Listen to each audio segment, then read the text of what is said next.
Good morning. आज अपन पढ़ेंगे partial differential equation of the second order and higher orders.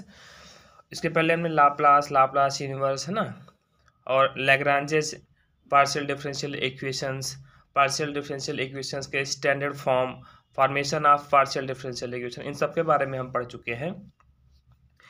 आपको कोई भी डाउट्स होता है तो प्लीज़ आप हमें कमेंट्स करें, या फिर हमें इंस्टाग्राम आईडी या इंस्टाग्राम की जो लिंक है वो मैं आपको प्रोवाइड करा दूंगा, तो उस पर आप अपने क्वेश्चंस को आप भेज सकते हैं। और मैं आपसे यही कहूँगा कि आप वीडियोस को डेली देखें ताकि आपका जो सिलेबस है वो कंप्लीट होता चले। अगर ऐसा हुआ कि हमने वीडियो डालते रहे, हम सिलेबस कंप्लीट कर दिए और आप सोचे हम इकट्ठा देख लेंगे वीडियो, तो वो प्रॉब्लम होगी आपको।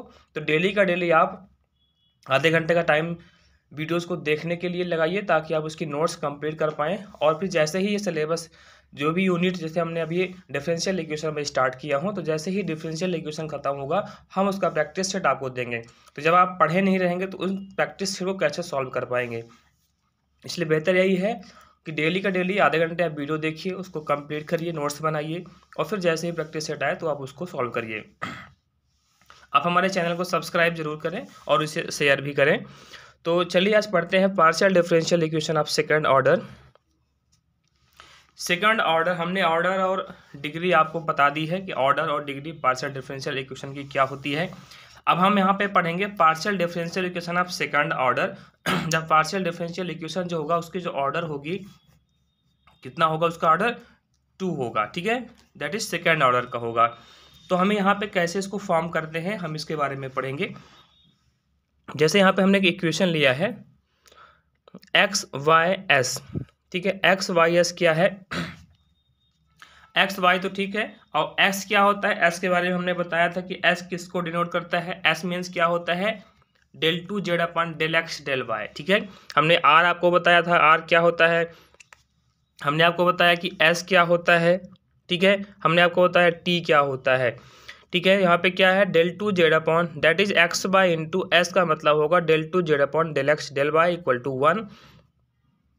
अब एक्स वाई को ट्रांसपोज करेंगे, इसको सिंप्लीफाई करना है, तो कितना होगा ये, del two Z upon del x del Y, X Y को ट्रांसपोज किया 1 अपॉन एक्स वाई हुआ, integrating with respect to Y, ठीक है। यहाँ पे जो होगा ये वाई है ना, तो पहले वाई के रिस्पेक्ट में इसको इंटीग्रेट करेंगे और then integrating with respect to Y. जब वाई के रिस्पेक्ट डिफरेंशिएशन इंटीग्रेशन से कैंसिल होता है ना, तो del two Z upon del x del Y था, जब डेल वाई के रिस्पेक्ट में इसका इंटीग्रेशन करते हैं तो del Z upon del x बचेगा, del Z upon del y cancel, equal to 1 upon x constant है और 1 अपॉन वाई का कितना हो जाएगा इंटीग्रेशन, 1 अपॉन वाई का इंटीग्रेशन वाई के रिस्पेक्ट में लॉग वाई हो जाएगा, लॉग वाई प्लस यहाँ पे हम क्या करते हैं, वेरिएबल फंक्शन को ऐड, जैसे हमने सी ऐड करते हैं ना, यहाँ पे क्या ऐड करेंगे, एफ एक्स, एक्स का फंक्शन जिसके रिस्पेक्ट में करेंगे उसका जस्ट अपोजिट फंक्शन को ऐड करते हैं। फिर नेक्स्ट है again integrating with respect to X. अब ये देखो एक्स था यहाँ पे, तो एक्स के रिस्पेक्ट में इसको इंटीग्रेट करेंगे तो del Z upon del X कितना बचेगा, केवल जेड बचेगा।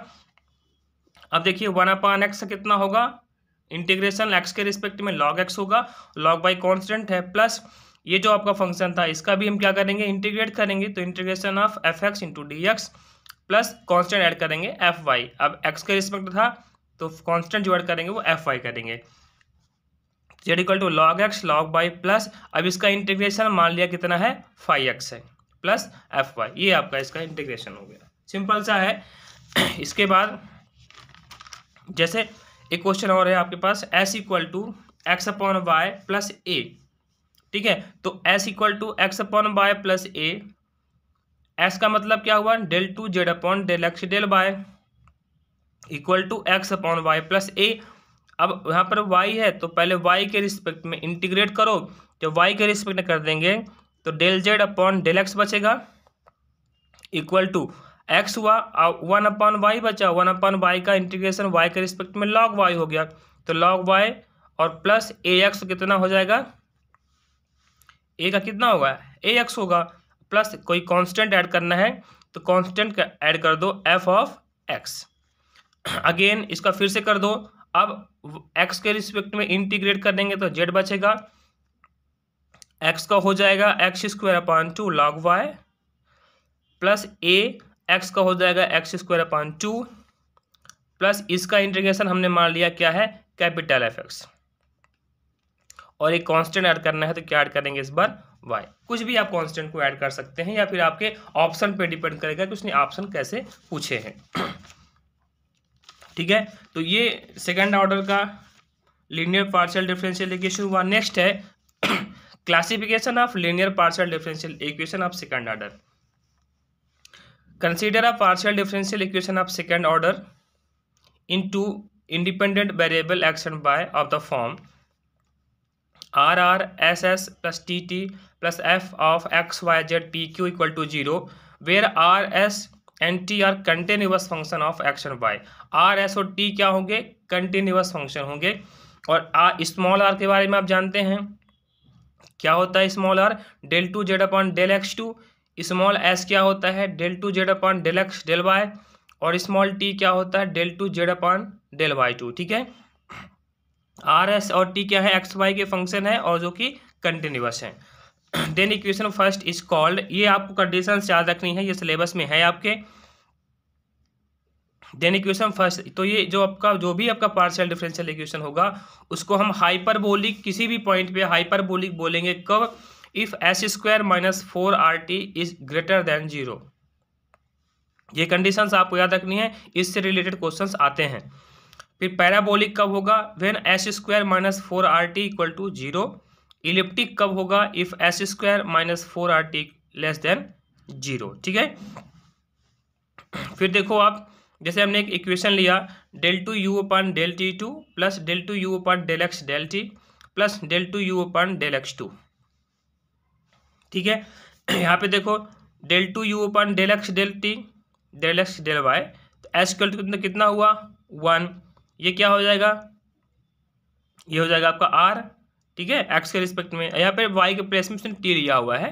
ठीक है, कंफ्यूज नहीं होना, वाई के प्लेस में उसने टी लिया है, तो आर इक्वल टू भी 1 हुआ और टी इक्वल टू भी 1 हुआ। अब निकाल दो, एस स्क्वायर माइनस 4RT निकालेंगे तो एस की वैल्यू 1 माइनस 4 into R into 1 into 1 that is 1 माइनस 4 इक्वल टू -3, और -3 क्या है, लेस देन 0 होता है। निगेटिव वैल्यू लेस देन 0 हुई, इसका मतलब क्या हुआ है, ये आपका जो था डिफरेंशियल इक्वेशन कैसा है, इलिप्टिक है।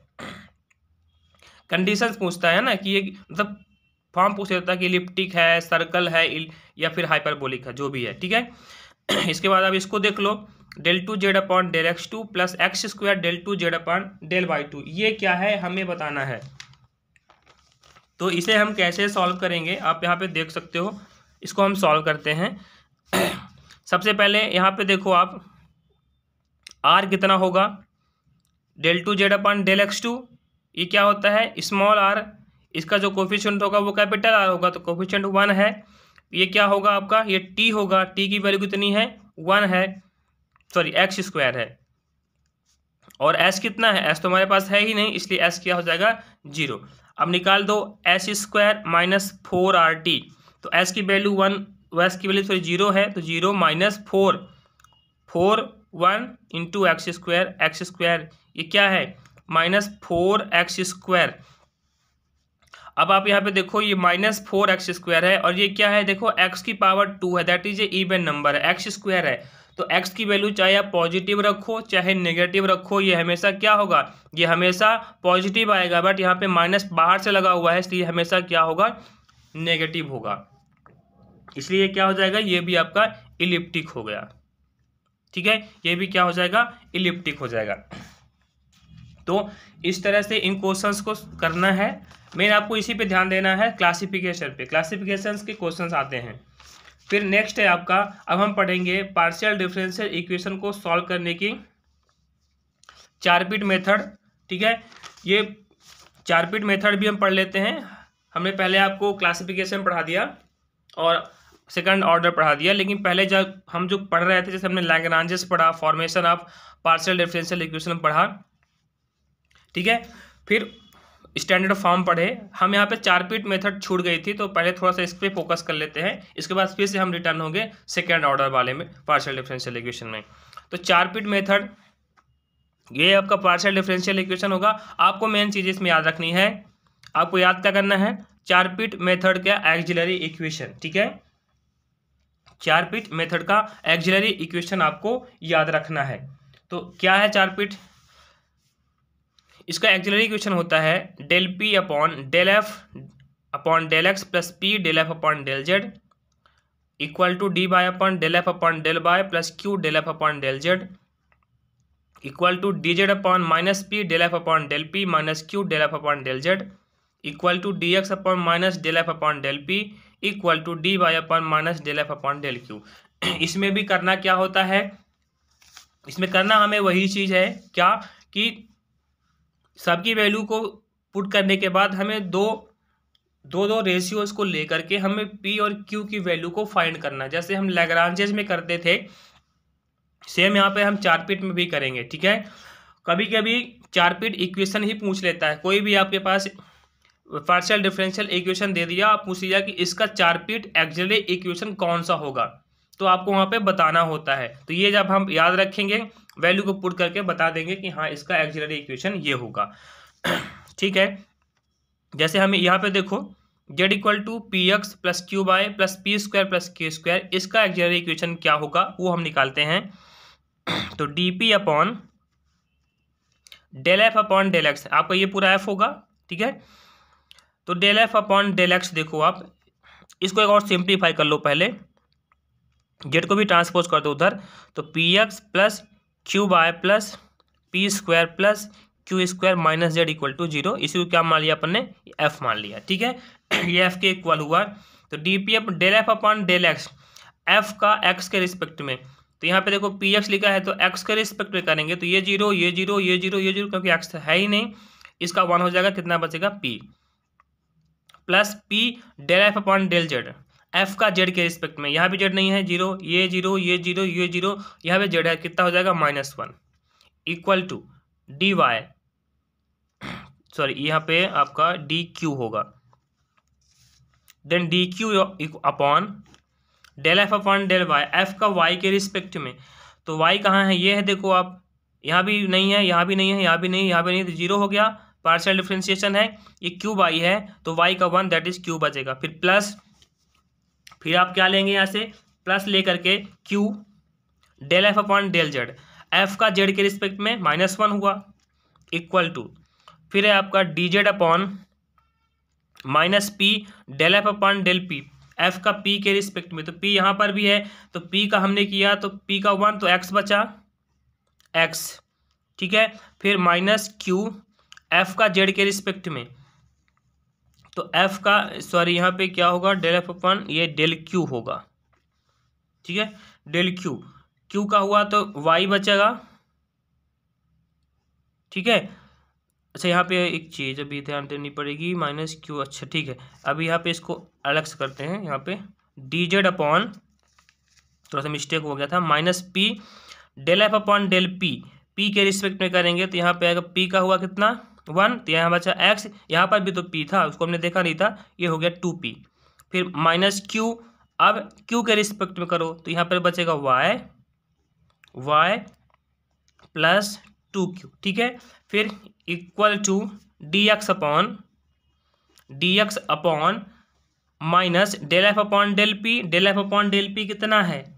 Del F upon del P, P के रिस्पेक्ट में करना है, तो पी के रिस्पेक्ट में जब करेंगे तो यहाँ बचेगा x plus 2p, then equal to D Y upon del F upon del q, तो del F upon del q कितना हो जाएगा?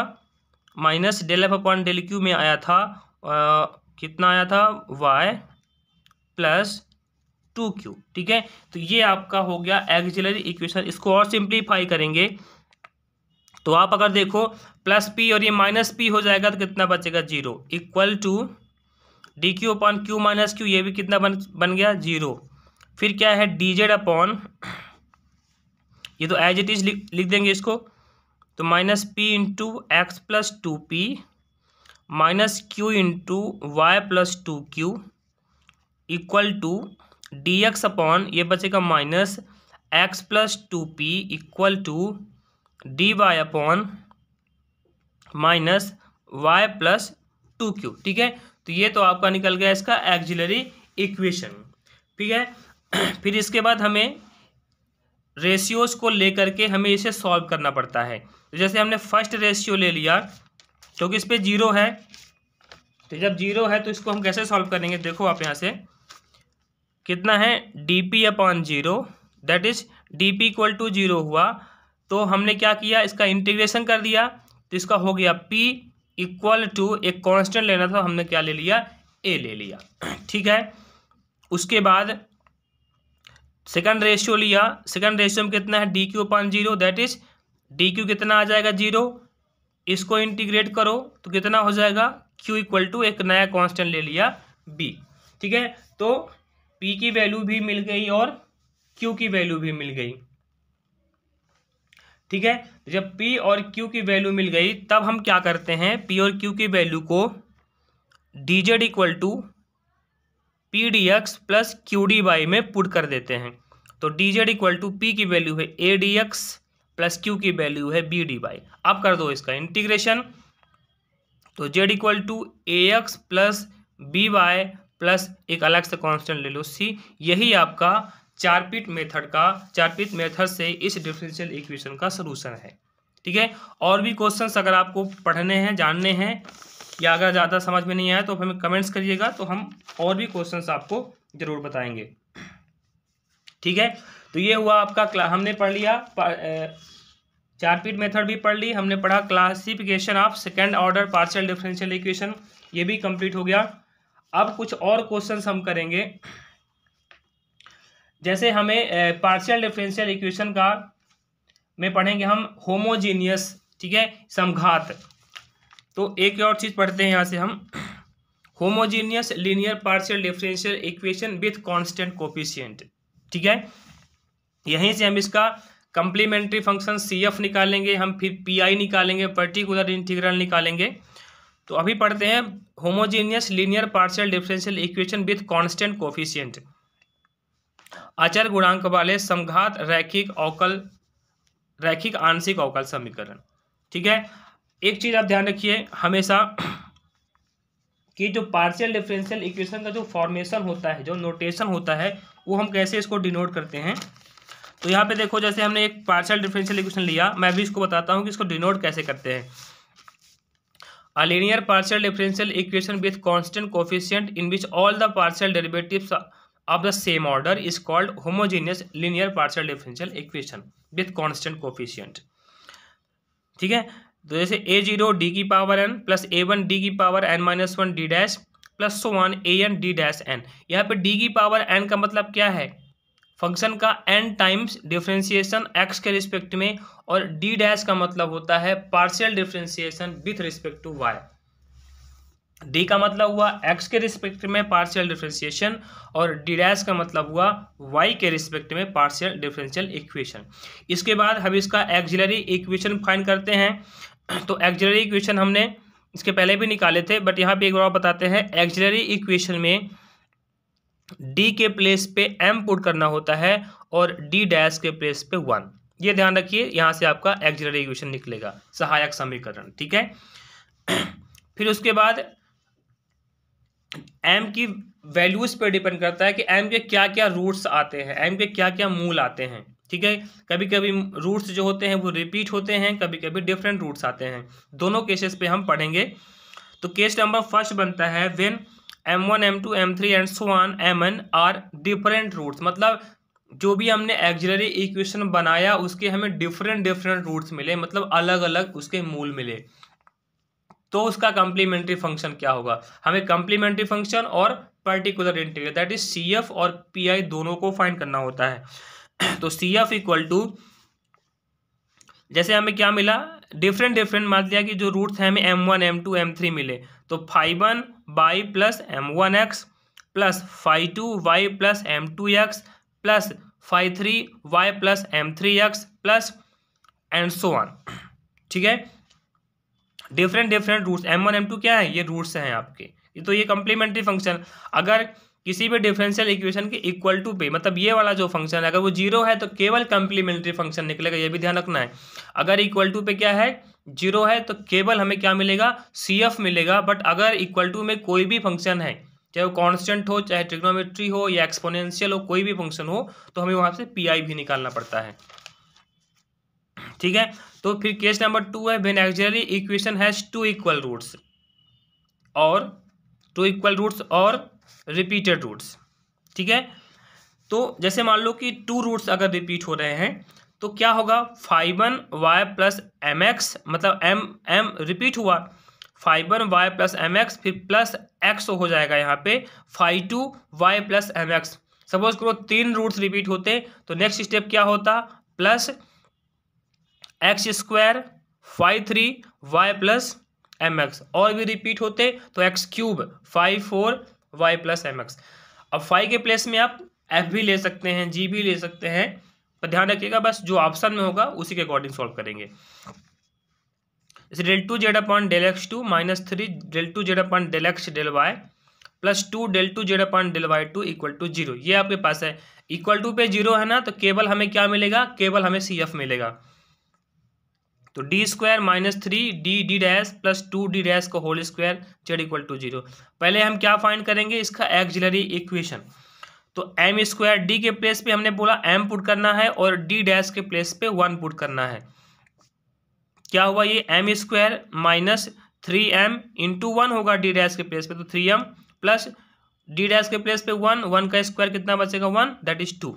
अब इसको फैक्टराइज करना है, तो फैक्टराइज किया हमने, फैक्टराइज करने के बाद हमें m की वैल्यू क्या मिली, 1 और 2 मिली। मतलब ये रूट क्या है, डिफरेंट रूट्स हैं। तो जब डिफरेंट रूट्स हैं तो क्या होता है, z equal to 5y plus M x, m मतलब कितना 1, तो y plus 1x that is x plus 5y plus m2x, m2 मतलब 2, तो y प्लस 2x हो गया। सेम अगर ये हमारे पास इक्वेशन है तो कैसे सॉल्व करेंगे, इसका सी एफ कैसे निकालेंगे, तो m cube minus 4 m square इसके प्लेस में 1 हो गया प्लस 4m इसके प्लेस में 1 इक्वल टू कितना हुआ 0। अब इसको फैक्टराइज करो, m कॉमन ले लो, तो यहाँ बचेगा m square minus 4m plus 4 equal to 0। अब इसको फैक्टराइज कर देना है, तो इसको फैक्टराइज कैसे करोगे आप अगर आप देखो तो m ये क्या लिखा हुआ है, ये लिखा हुआ है m-2 का होल स्क्वायर लिखा हुआ है, m-2 का होल स्क्वायर लिखा है। मीन्स हमें m की वैल्यू क्या मिल गई, 0 2 और 2 मिल गई। तो इसका सी एफ कैसे निकलेगा, ये निकलेगा 5y प्लस m1x, m1 कितना यहाँ पे 0 है तो 0x दैट इज केवल y बचेगा, plus 5m2x, y plus m2 मतलब 2 है तो ये हुआ 2x, फिर नंबर क्या है रिपीट है तो फिर से क्या लिखेंगे x 5 3 plus y plus 2x y3 ये हो गया। ठीक है, नंबर यहाँ पे रिपीट हो रहा था। तो इस तरह से इसको हम कम्प्लीमेंट्री फंक्शन को सॉल्व करेंगे। नेक्स्ट अब हम जो पढ़ेंगे पार्शियल डिफरेंशियल इक्वेशन का पर्टिकुलर इंटीग्रल कैसे निकालते हैं, पर्टिकुलर इंटीग्रल निकालने की शॉर्टकट्स मेथड क्या है वो हम पढ़ेंगे। तो आज के लिए हम इतना ही पढ़ते हैं, नेक्स्ट हम यही चीज़ें आपसे बात करेंगे, फिर हमें वेरिएंस भी पढ़ना है इसके बाद। ठीक है, तो जो भी डाउट्स हो तो प्लीज़ आप हमें कमेंट्स करें, और आपको वीडियो में क्या अच्छा लग रहा है क्या नहीं लग रहा है तो आप हमें वो भी बताएं ताकि हम आपकी हेल्प कर पाएँ। और हमारे चैनल को आप सब्सक्राइब जरूर करें। कोई भी डाउट्स हो आप हमें उस क्वेश्चंस को पूछ सकते हैं। Thank you.